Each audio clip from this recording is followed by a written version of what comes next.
makers of Campbell Soup present the Campbell Playhouse. Orson Welles, producer.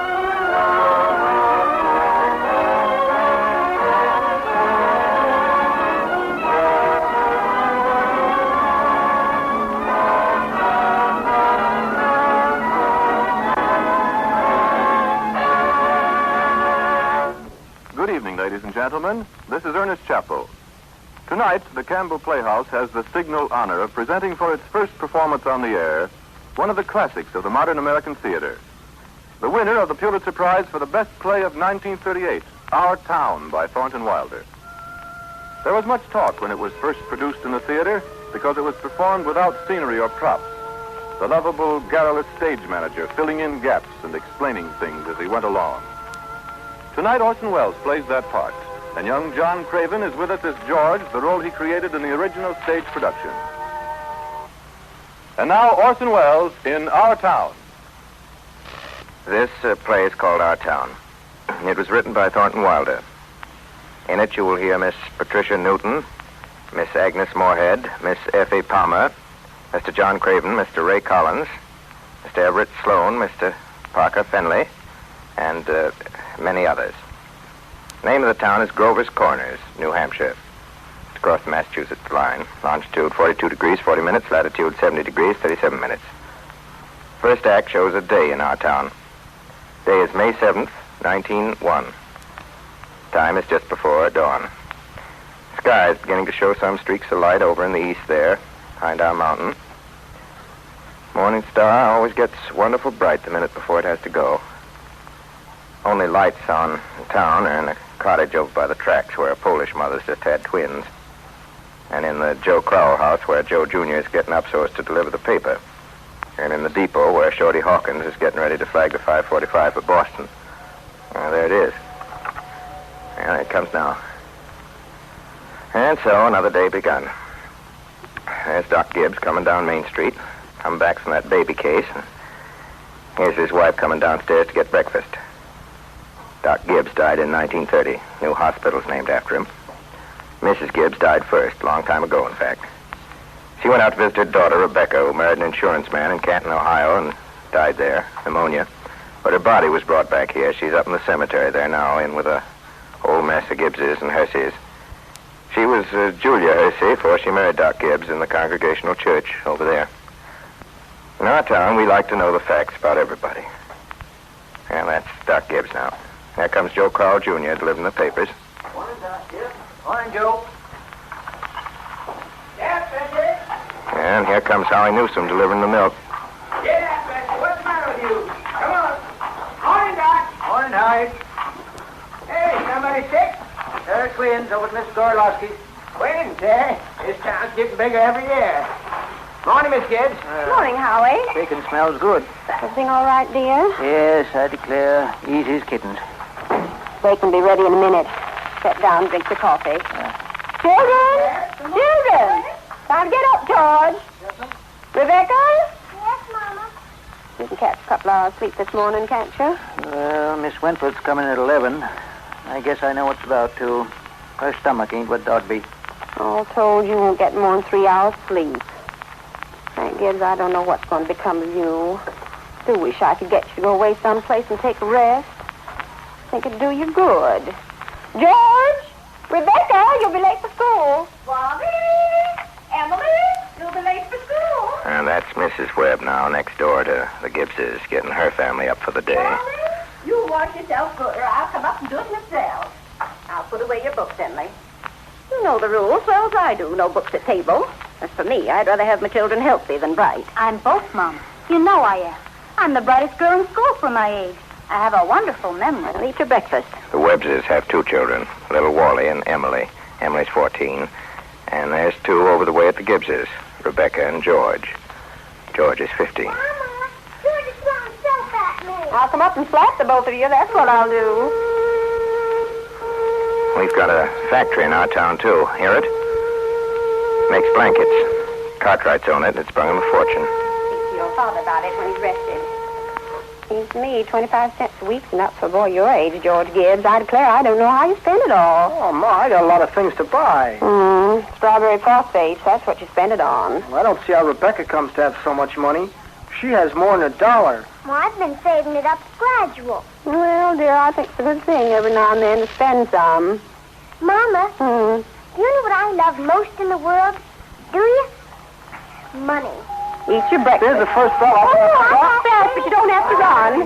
George, pull up your pants the knee and don't flop, George.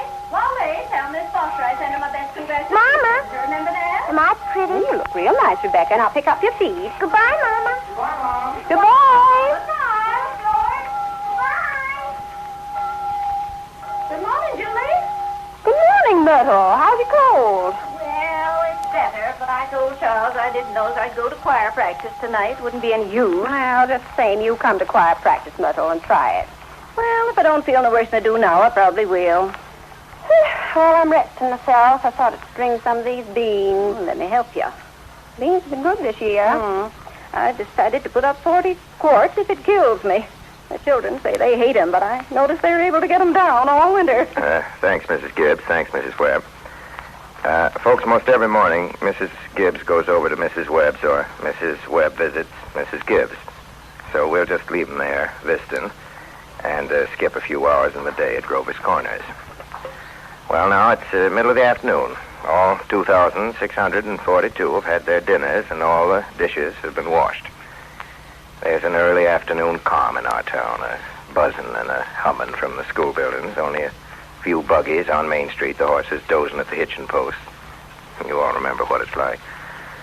Doc Gibbs is in his office tapping people and making them say, ah, and Mr. Webb's cutting his lawn over there. 1 man in 10 thinks it's a privilege to push his own lawnmower. No, sir, it's later than I thought. There the children come home from school already, and here comes Emily Webb and George Gibbs. Hello. You made a fine speech in class. Well, I was really ready to make a speech about the Monroe Doctrine, but at the last minute, Miss Corkin made me talk about the Louisiana Purchase instead. I worked an awful long time on both of them. Gee, it's funny, Emily. From my window over there, I can just see your head nights when you're over in your room doing your homework. Why, can you? You certainly do stick to it. I don't see how you can sit still that long. I guess you like school. Well, I feel it's something you have to go through. Yeah. I don't mind it, really. It passes the time. You're just naturally bright, Emily, I guess. Well, I figure it's just the way a person's born. Yeah. But you see, I want to be a farmer. And my Uncle Luke says whenever I'm ready, I can come over and work on this farm, and if I'm any good, well, I can just gradually have it. You mean the house and everything? Yeah. Well, thanks. I better be getting out the baseball field. Thanks for the talk, Emily. Good afternoon, Mrs. Webb. Good afternoon, George. So long, Emily. So long, George. Emily, come and help me string these beans for the winter. George Gibbs let himself have a real conversation, didn't he? Why, he's growing up. How old would George be? I don't know. See, he must be almost 16.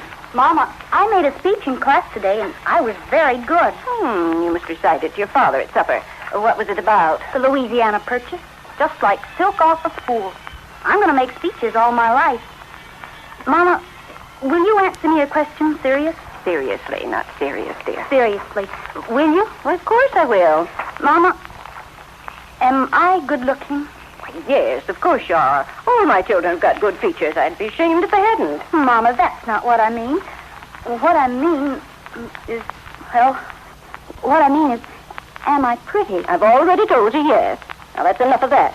You have a nice, young, pretty face. I never heard of such foolishness. Oh, Mama, you never tell us the truth about anything. I am telling you the truth. Mama, were you pretty? Why, yes, I was, if I do say it. I was the prettiest girl in town next to Mamie Cartwright. But, Mama, you've got to say something about me. Am I pretty enough to get, well, to get people interested in me? Emily, you make me tired. Now stop it. You're pretty enough for all normal purposes. Come along now and bring that bowl with you. Oh, Mommy, you're no help at all. We'll have to interrupt again here. Thank you, Mrs. Webb. Thank you, Emily. A lot of time's gone by. It's evening now. You can hear choir practice going on in the Congregational Church. Hear it? All the children are at home doing their schoolwork by now. Yeah, the day's run down like a tired clock.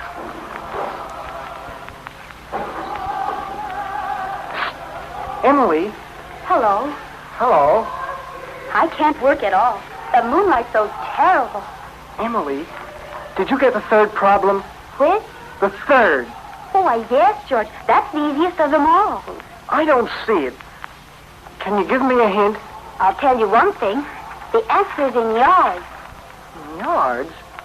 How do you mean? In square yards. Oh, in square yards. Yes, George. Don't you see? Yeah. In square yards of wallpaper. Oh, square yards of wallpaper. Thanks a lot, Emily. You're welcome. My, isn't the moonlight terrible? Choir practice going on. I think if you hold your breath, you can hear the train all the way to Kantuka. Hear it? What do you know? Well, I guess I'd better go back and try to work. Good night, Emily, and thanks. Good night, George. Good night, Martha. Good night, Miss Wheelock. Here comes Mrs. Webb, Mrs. Gibbs. Some of their lady friends home from choir practice. I'll tell Mr. Webb. I know he'll want to put it in the paper. My, it's late. Good night, Irma. Real nice choir practice, wasn't it? Oh, Webb, look at that moon, will you? Hate the weather, for sure. My, I hate to go to bed on a night like this. I'd better hurry. Those children will be sitting up for long hours. Good night, Luella. Good night, Pickles. Good night, Susan. Good night, Julia. Good night.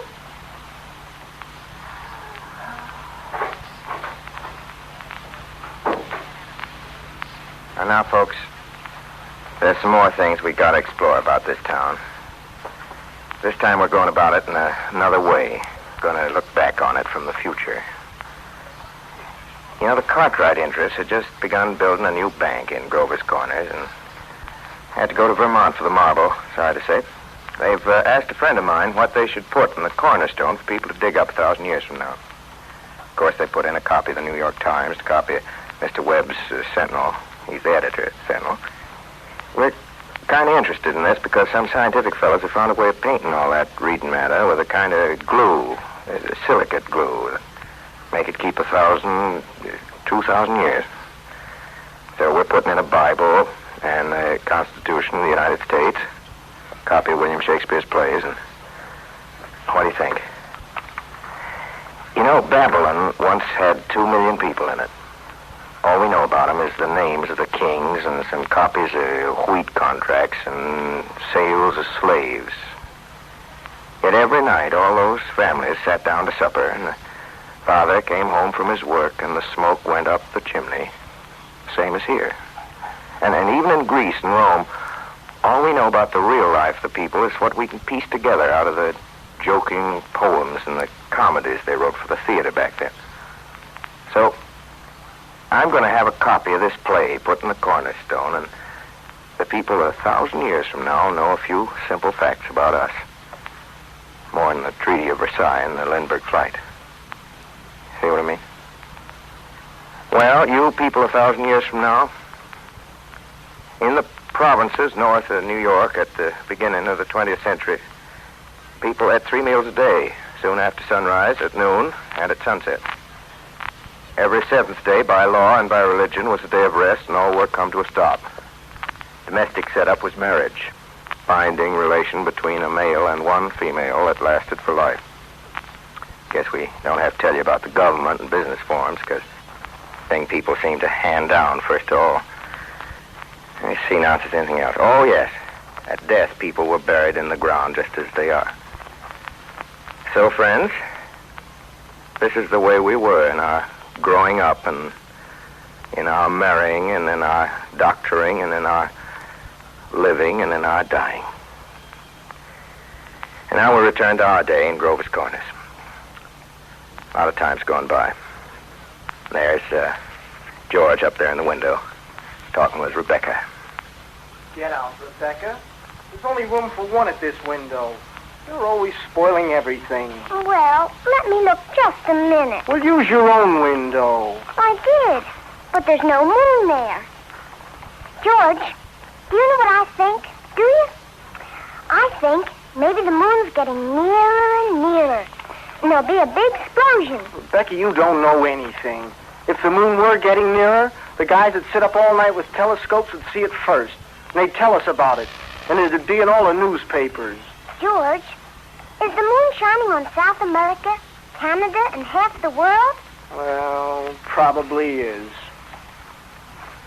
Well, folks, there it is. Another night, Grover's Corners. There they are. 9:30. Most of the lights out. I know there's Constable Warren trying a few doors on Main Street. And here comes Editor Webb after putting his newspaper to bed.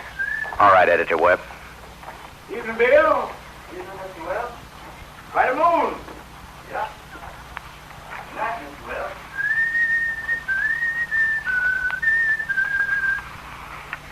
Who's that up there? That you, Meadow? No, it's me, Papa. Why aren't you in bed? I don't know. I just can't seem to sleep yet, Papa. The moonlight's so wonderful. And the smell of Mrs. Gibbs' heliotrope. Can you smell it? Yeah. Had any troubles on your mind, have you, Emily? Troubles, Papa? No. Well, enjoy yourself. We'll let your mother catch you. Night, Emily. Good night, Papa.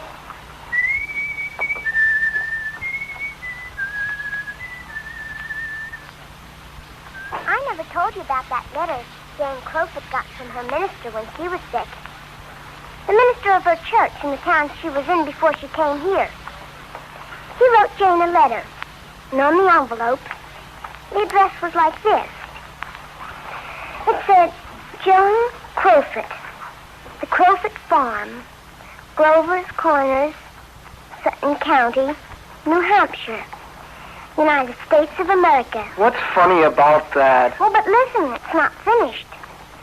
The United States of America, continent of North America, Western Hemisphere, the Earth, the solar system, the universe, the mind of God. That's what it said on the envelope. Oh, what do you know? And the postman brought it just the same. What do you know? That's the end of the first part of our broadcast, friends. Second part will begin in just a minute.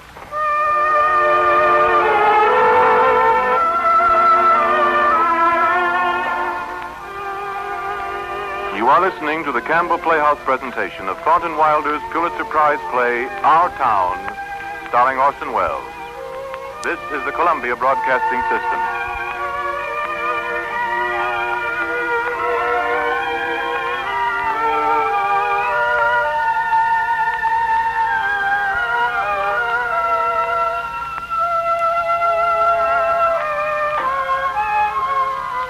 This is Ernest Chappell, ladies and gentlemen, welcoming you back to the Campbell Playhouse. In a moment or two, we will resume our presentation of Thornton Wilder's Pulitzer Prize play, Our Town. Now we resume our Campbell Playhouse presentation of Thornton Wilder's Pulitzer Prize play, Our Town, starring Orson Welles with John Craven. Well, folks, 3 years have gone by. Yes, the sun's come up over 1,000 times. Summers and winters have cracked the mountains a little bit more, and the rains have brought down some of the dirt. Some babies that weren't even born before have begun talking regular sentences already. The number of people who thought they were right young and spry have noticed that they can't bound up a flight of stairs like they used to without their heart fluttering a little. Some older sons are sitting at the head of the table, and some people I know are having their meat cut up for them. All that can happen in 1,000 days. Nature's been pushing and contriving in other ways, too. A number of young people fell in love and got married. Yes, mountain got bit away a few fractions of an inch. Millions of gallons of water went by the mill, and here and there a new home was set up under a roof. Almost everybody in the world gets married, you know what I mean? In our town, there aren't hardly any exceptions. Most everybody in the world climbs into their graves married. So, 3 years later, it's 1904. It's July 7th, just after high school commencement. That's the time most of our young people jump up and get married. Soon as they pass their last examinations in solid geometry and Cicero's orations, looks like they suddenly feel themselves fit to be married. It's early morning. There, you can hear the 545 of Boston. Here comes Howie Newsom delivering the milk. There's Mrs. Gibbs and Mrs. Webb come down to breakfast. just though it were an ordinary day. I don't have to point out to the women in my audience that both these ladies cooked 3 meals a day. One of them for 20 years, the other for 40. No summer vacation. Brought up 2 children apiece. Washed, cleaned the house, never a nervous breakdown. Never thought themselves hard used either. Well, Ma, days come. You're losing one of your chicks. St. Gibbs, don't you say another word. I feel like crying every minute. Come on, get out Sit down, drink your coffee. The groom's up shaving himself, whistling and singing like he's glad to leave us.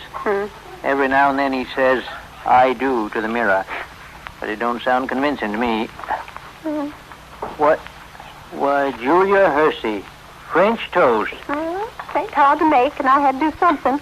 I remember my wedding morning, Julia. Now, don't stop that, Frank Gibbs. I tell you, I can't stand it. I was the scaredest young fellow in the state of New Hampshire. I thought I'd made a mistake, for sure.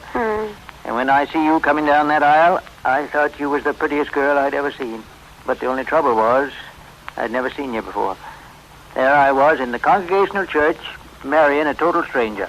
How do you think I felt? Good morning, everybody. Only 4 more hours to live. Where are you going? Just across the grass to see my girl. Now, George, you take an umbrella. I won't let you out. Good morning, Mr. Webb. Well, George, how are you? I'm fine. Mr. Webb, do you believe in superstitions? Well, what superstition, George? You know, about a bride and groom not being supposed to see each other on the wedding morning. Well, you see, on a wedding morning, the girls' heads have to be full of clothes and things like that. Don't you think that's probably it? Yes. I never thought of that. Girls have to be mighty nervous on a wedding day. I wish a fella could get married without all that marching up and down. Well, every man that's ever lived felt that way about it, George. Hasn't done much good. It's the women that have built up weddings, my boy. From now on, they have it pretty much their like. All those good women standing shoulder to shoulder, making sure that the knot's tied in a mighty public way. You believe in it, don't you, Mr. Webb? Oh, yes. Oh, don't you misunderstand me, my boy. Marriage is a wonderful thing. Wonderful thing. Don't forget that, George. No, sir. Mr. Webb, how old were you when you got married? Well, you see, I'd been at college. I'd taken a little time to get settled. But Mrs. Webb, she wasn't much older than what Emily is. Oh, age hasn't much to do with it, George. Not compared to other things. George, I was thinking the other night of some advice my father gave me when I got married. Charles, he said, Charles, start out early showing who's boss, he said. Best thing to do is to give an order, even if it don't make any sense. Just so she'll learn to obey.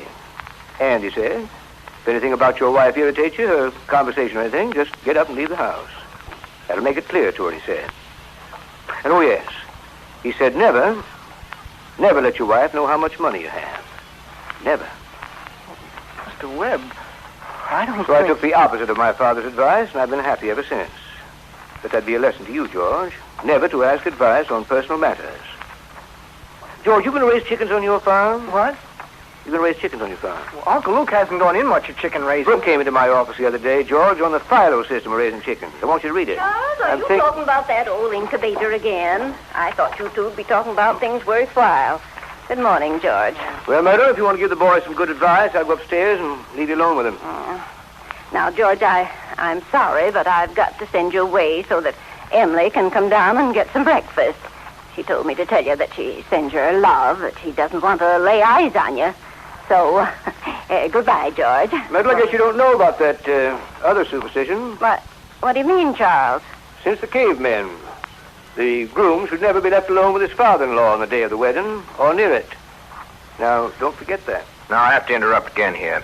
You see, we want to know how all this began, this wedding, this plan to spend a lifetime together. I'm often interested in how big things like that begin. You know how it is.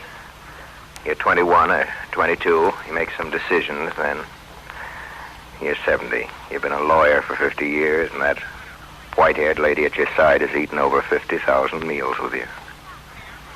How do such things begin? George and Emily are going to show you now the conversation they had when they first knew that, the saying goes, they were meant for each other. Before they do it, I want you to try and remember what it was like when you were young, when you were 15 or 16. For some reason, it's very hard to do. Those days when even the little things in life could be almost too exciting to bear. And particularly days when you're first in love. When you're like a person sleepwalking and you didn't quite see the street you were in.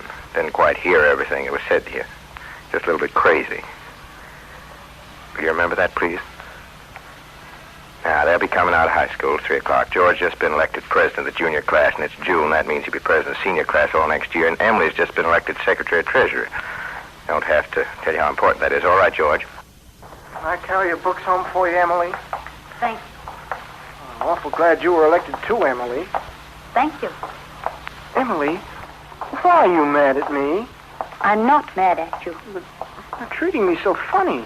Well, I might as well say it right out, George. I don't like the whole change that's come over you in the last year. I'm sorry if that hurts your feelings, but I just gotta tell the truth and shame the devil. I'm awfully sorry, Emily. What do you mean?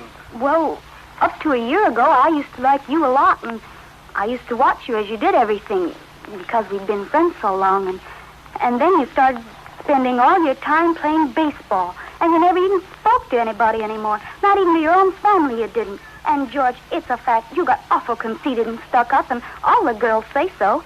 They may not say so to your face, but that's what they say about you behind your back. It hurts me to hear them say it, but I got to agree with them a little, and well, I'm sorry if it hurts your feelings, but I can't be sorry I said it. I'm glad you said it, Emily. I never thought that such a thing was happening to me. I guess it's hard for a fellow not to have some faults creep into his character.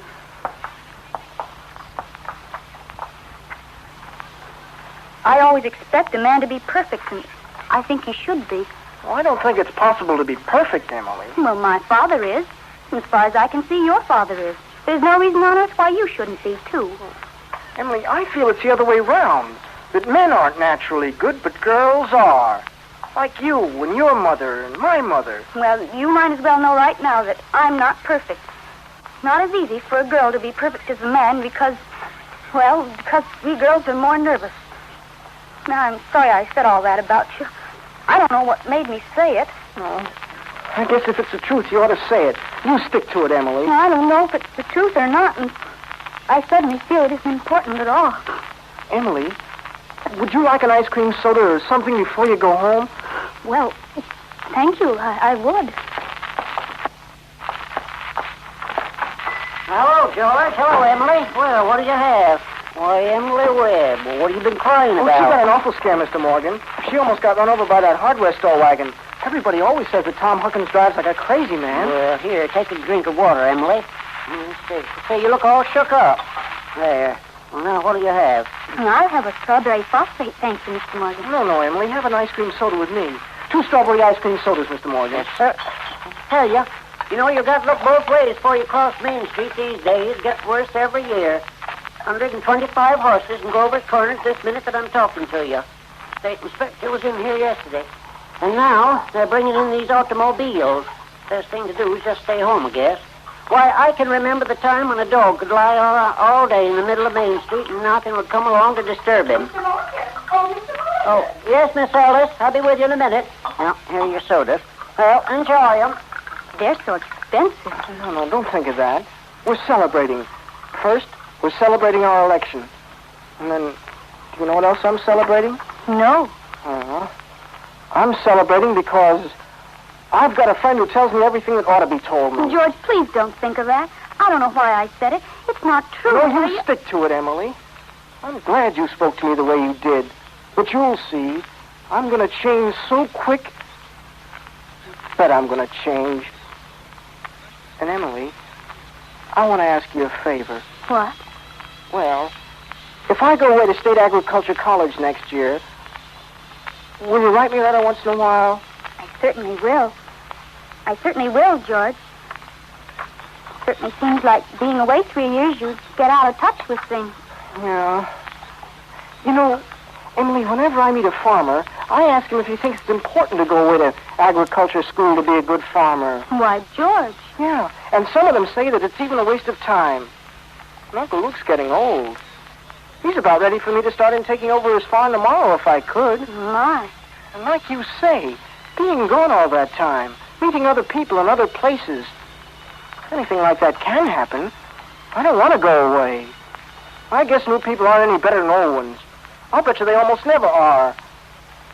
Emily, I feel that you're as good a friend as I've got, and I don't need to go to other towns to meet other people. Emily, I'm going to make up my mind right now. I won't go. I'll tell Pa about it tonight. Why, George, I don't see why you have to decide right now. It's a whole year away. Emily, I'm glad you spoke to me about that fault in my character. What you said was right, but there was one thing wrong in it. That was where you said that I wasn't noticing people. And you, for instance. Listen, Emily, you say you were watching me when I did everything. Why, I was doing the same thing about you all the time. Sure, I always thought about you as one of the chief people I thought about. And I always made sure where you were sitting in the bleachers and who you were with. And we've always had lots of talking and joking and everything. And they meant a lot to me. Of course, they weren't as good as the talk we're having now. And lately, I've been noticing that you've been acting kind of funny to me. And for 3 days, I've been trying to walk home with you. But something's always gotten in the way. Yesterday, I was standing over by the wall waiting for you. You walked home with Miss Corcoran. George, life's awful funny. How could I know that? Why, I thought Listen, Emily, I'm going to tell you why I'm not going to go away to agriculture college. I think that once you've found a person you're very fond of, well, that is, who's fond of you, too, at least enough to be interested in your character, well, I think that that's just as important as college is. Even more so. That's what I think. I think it's awfully important, too. Emily. Yes, George?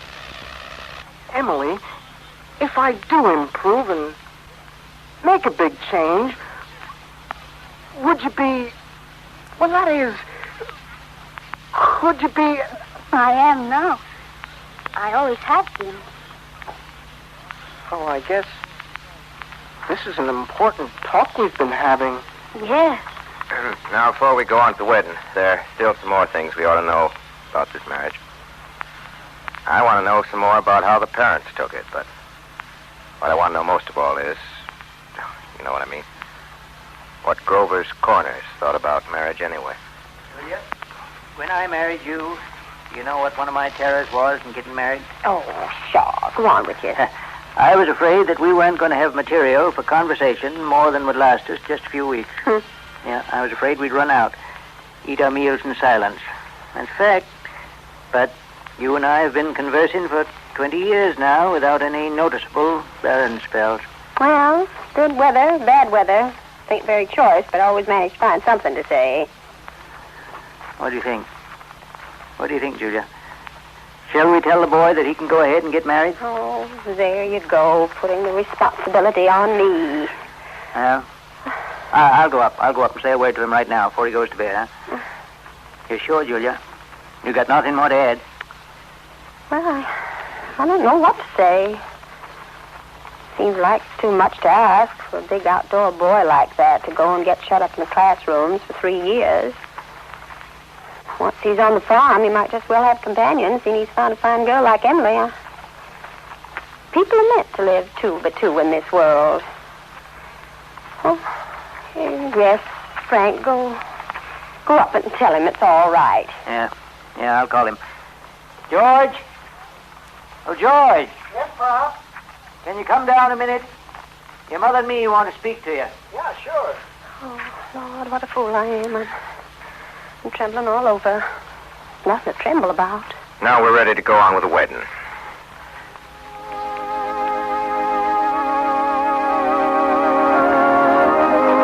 folks, there are a lot of things to be said about a wedding. A lot of thoughts that go on during a wedding.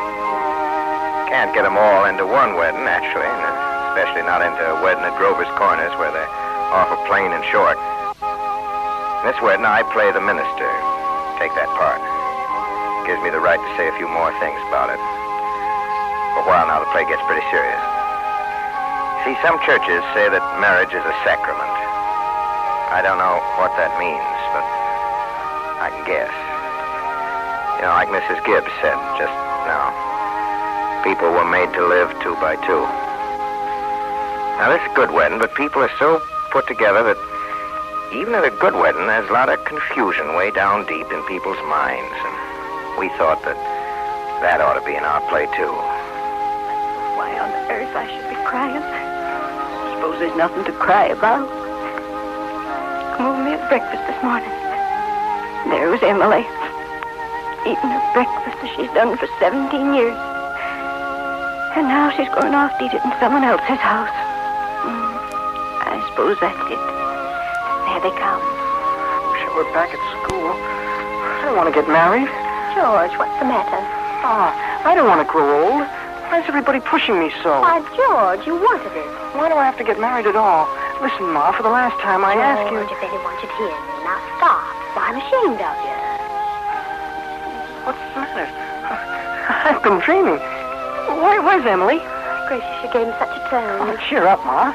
What are you looking so funny for? Cheer up. I'm getting married.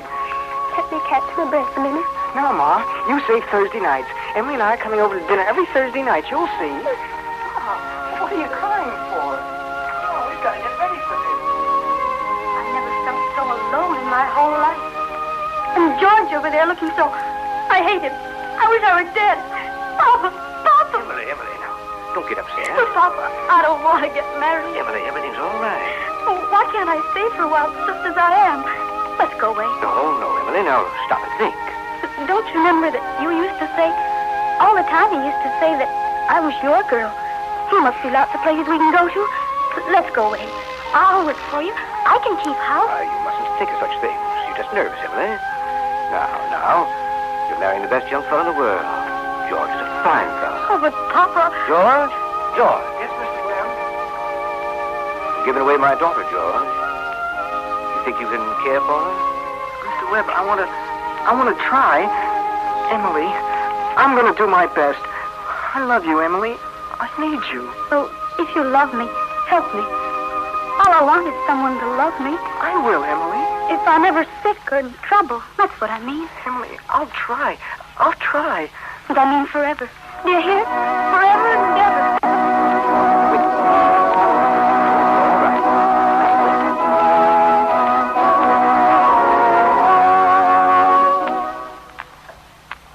Do you, George, take this woman, Emily, to be your wedded wife? To live together after God's ordinance, the holy estate of matrimony, with our lover, comforter, honor, and keeper in sickness and in health, and forsaking all others, keep thee only unto her so long as ye both shall live. Answer now, George. I do. Don't know, friend. I've seen such a... You, Emily, take this man, George, in the state of matrimony. Wilt thou love her, comfort him, honor him, keep him in sickness and in health, and forsaking all others, keep thee only unto her so long as ye both shall live. Answer, Emily. I do. Married 200 couples in my day. Usually get it wrong. Do I believe in it? I don't know. M marries N. Millions of them. Cottage, the go-kart. Sunday afternoon drives in the Ford. The first rheumatism, the grandchildren, the second rheumatism. Deathbed, reading the will. Once in 1,000 times, it's interesting. Well, let's have Mendelssohn's Wedding March.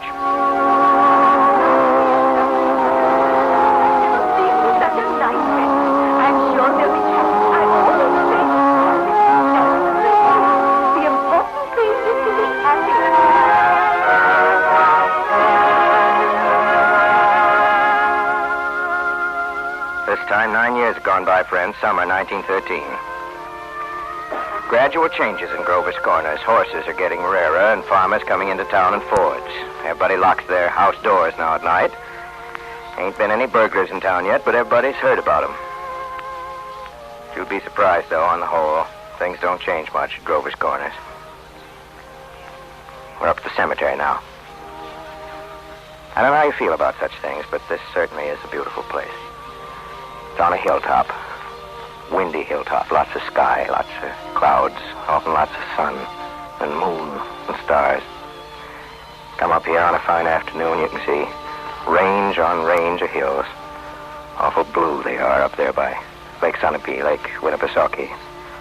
Way up, if you got a glass, you can see the White Mountains. Mount Washington, where North Conway is, and Conway, of course, our favorite mountain. Right here, all around it. Jaffrey, other towns, East Jaffrey and Peterborough, Dublin, There, quite a ways down, is Grover's Corners. Yes, beautiful spot up here. Mountain laurel and lilacs. I often wonder why people like to be buried in Woodlawn, Brooklyn, when they might pass the same time up there in New Hampshire. Over there, the old stone, 1670, 1680, strong-minded people that come a long way to be independent. Over there, some Civil War veterans, too. Iron flags on the graves, New Hampshire boys. Had a notion that the Union ought to be kept together, though they'd never seen more than 50 miles of it themselves. All they knew was the name, friends. The United States of America. The United States of America. I went and died about it. Now, this here's the new part of the cemetery. Here's your friend, Mrs. Gibbs. Remember her? Let me see. Here's Mr. Stimson, organist of the Congregational Church, and over there's Mrs. Soames, who enjoyed the wedding so much. A lot of this. Editor Webb's boy, Wallace, whose appendix burst while he was a Boy Scout. Went on a trip to Crawford Notch. Well, there's some living people. There's Joe Stoddard, our undertaker, over there supervising a new-made grave. Here comes a Grover's Corners boy that left town to go out west. Afternoon, Joe Stoddard. Oh, good afternoon. Good afternoon. Oh, let me see. Do I know you? I'm Sam Craig. Gracious sakes alive of all people. Well, I should have known you'd be back for the funeral.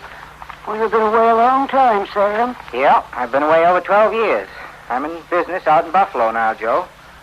But I was in the East when I got news of my cousin's death, so I thought I'd kind of combine things a little and come and see the old home. Yeah, well, you look well. Yes, I can't complain. Well, it's a sad journey for us today, Samuel. Yep. Yes, I always say I hate to supervise when a young person is taken. Why, there's old Farmer McCarthy. I didn't know he was gone. Used to do chores for him after school. He had lumbago. Yes, we brought Farmer McCarthy here a number of years ago now. Why, this is my Aunt Julia. Yes. Doc Gibbs lost his wife 2 or 3 years ago, just about this time. Today's another bad blow for him, too. Joe, what did she die of? Who? Why, my cousin, Emily. Oh, didn't you know? Had some trouble bringing a baby into the world. Let's see, today's Friday. It's almost a week ago now. Did the baby live? No, it was her second, though. His little boy, about 4 years old. Now, I'm going to tell you some things you know already. You know them as well as I do, but you don't take them out and look at them very often. I don't care what they say with their mouths. Everybody knows that something is eternal. It ain't houses, and it ain't names, it ain't earth, it ain't even the stars. Everybody knows in their bones that something is eternal, and that something has to do with human beings. All the greatest people ever lived have been telling us that for, I don't know how long they've been telling us, 5,000 years, and yet you'd be surprised how people are always losing hold of it. Something way down deep that's eternal about every human being. You know as well as I do that the dead don't stay interested in us living people very long. Gradually, they let hold of the earth, and the ambitions they had, and the pleasures they had, and the things they suffered, and people they loved. They get weaned away from earth. That's the way I put it. Weaned away. Yeah. They stay here while the earth part of them burns away, burns out. And all that time, they slowly get indifferent to what's going on in Grover's Corners. They're waiting for something that they feel is coming, something important and great. Aren't they waiting for the eternal part in them to come out clear? Some of the things they're going to say maybe will hurt your feelings. That's the way it is. Mother and daughter, husband and wife, enemy and enemy, money and miser, all those terribly important things kind of grow pale around here. And what's left? What's left when memory's gone? And your identity, Mrs. Smith. Lord, let me know my name, the number of my days, that I may be certified how long I am to live. Behold, thou hast made my days as where it stands long. And mine age, even as nothing in the state seems. And verily every man living was ever bent. Who is it, Julia? My daughter-in-law, Emily Webb, will I declare. What did she die of, do you? In childbirth. Childbirth. I'd forgotten all about that. Mine wasn't like awful and wonderful. Hello. Hello, Emily. Hello, Miss Gibbs. Hello, Mother Gibbs. Emily. Hello. It's raining. Yes. They'll be gone soon, dear. It seems thousands and thousands of years since I... How stupid they all look. They don't have to look like that. Don't look at them now, dear. They'll be gone soon.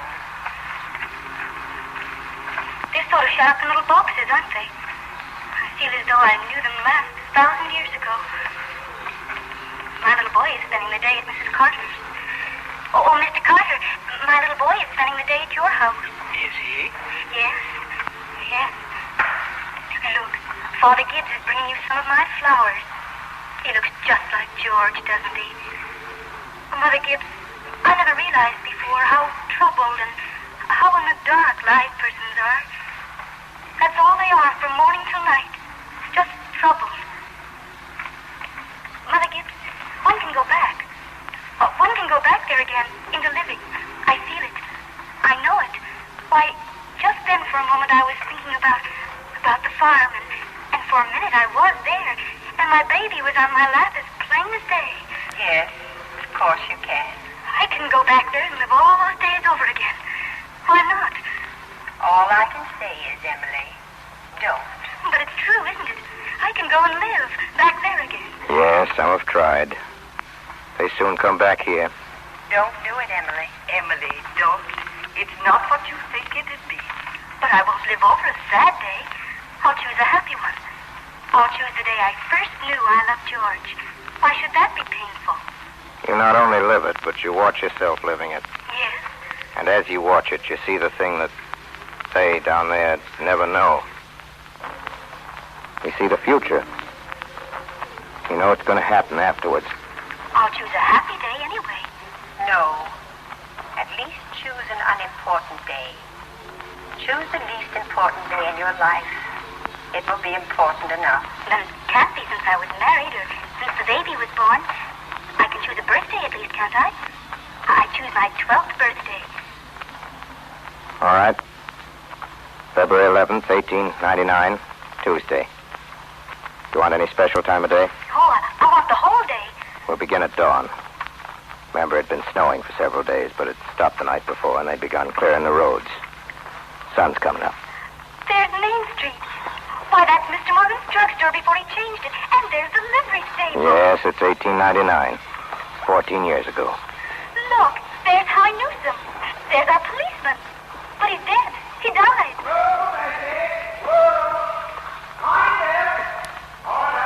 Children, Wally, Emily, time to get up. Mama, here I am. Oh, how young Mama looked. I didn't know Mama was ever that young. Oh, You can come down dressed for the kitchen fire if you like, but hurry. Oh, good morning, Mr. Newsom. Morning. Oh, it's cold. Didn't blow by my barn, Miss Webb. Think of it. Keep yourself wrapped up. Oh, Charles, coffee's ready when you want it. Oh, and Charles, don't forget, it's Emily's birthday. You remember to get her something? Yeah, got something here. Where's my girl? Where's my birthday girl? Well, don't interrupt her now, Charles. You can see her at breakfast. She's slow enough as it is. Hurry up, children. It's 7 o'clock. Now, I don't want to call you again. I can't bear it. They're so young and beautiful.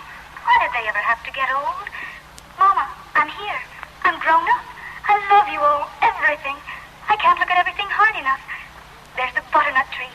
There's Mr. Morgan's drugstore. And there's the high school forever, never, never. And there's the Congregational Church where I got married. Oh, dear, I... Good morning, Emily. Good morning, Mama. Well, now, dear, a very happy birthday to my little girl and many, many happy returns. There's some surprises waiting for you on the kitchen table. That and the blue paper is from your Aunt Carrie. And I reckon you can guess who brought the postcard album. Found it on the doorstep when I brought in the milk. George Gibbs. Must have come over in the cold pretty early. Right nice of him. George, I'd forgotten that. Now, chew that bacon slow. It'll help keep you warm on a cold day. Oh, Mama, just look at me once as though know you really saw me. Mama, 14 years have gone by. I'm dead. You're a grandmother, Mama. I married George Gibbs, Mama. And Wally's dead, too. Mama, his appendix burst on a camping trip to North Conway. We felt just terrible about it. Don't you remember? But just for a moment now, we're all together. Mama, just for a moment, we're happy. Let's look at one another. That in the yellow paper is something I found in the attic among your grandmother's things. You're old enough to wear it now, and I thought you'd like it. Your father has a surprise for you, too. Don't know what business sells. Where's my girl? Here he comes. I can't go on. Oh, it goes so fast. We don't have time to look at one another. I didn't realize. So, all that was going on, and we never noticed. Oh, take me back. Up the hill to my grave. But first, wait a minute. One more look. Goodbye. Goodbye, world. Goodbye, Grover's Corner. Mama and Papa. Goodbye to the clocks ticking. And Mom's sunflowers. And food and coffee. And new iron dresses and hot baths and sleeping and waking up. Oh, Earth, you're too wonderful for anybody to realize you. Don't a human being ever realize life while they live it every minute? No. Saints and poets, maybe. They do, some. Mother Gibbs, I should have listened to you. Now I want to be quiet for a while. Oh, Mother Gibbs, I saw it all. I saw your garden. Did you, dear? Look, it's clearing up. The stars are coming out. Here's one of them coming back. That's funny. Ain't no time for one of them to be here. Goodness sakes. Mother Gibbs, it's George. Dear, you just rest yourself. It's George. He's thrown himself down here on the ground. Goodness, that ain't no way to behave. He ought to be home. Mother Gibbs, Yes, Emily? they don't understand much, do they? No, dear. Not very much. Well, most everybody's asleep in Grover's Corners. There are a few lights on. Shorty Hawkins down at the depot has just watched the Albany train go by. At the livery stable, somebody's sitting up late and talking. Yeah, it's clearing up. There are the stars doing their old crisscross journeys in the sky. Scholars haven't settled the matter yet, but they seem to think there are no living beings up there. Just chalk, fire. Only this one is straining away all the time to make something out of itself. Strained so bad that every 16 hours everybody lies down and gets a rest. It's 11 o'clock in Grover's Corners. You get a good rest, too. Good night.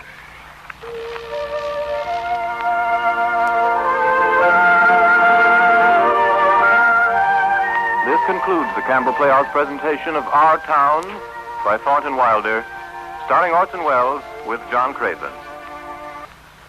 And now, if you please, Mr. Wells, will you tell us about next week's story? Well, ladies and gentlemen, next week, what transpires is an entertainment called The Bad Man, for which purpose I am luring in the character of Pancho Lopez, the brigand, the beautiful Miss Ida Lupino, all the way from Hollywood into my fiendish clutches, and a good time, I think, will be had by all. Anyway, until next Friday night. Until The Bad Man, all of us in the Campbell Playhouse remain obediently yours.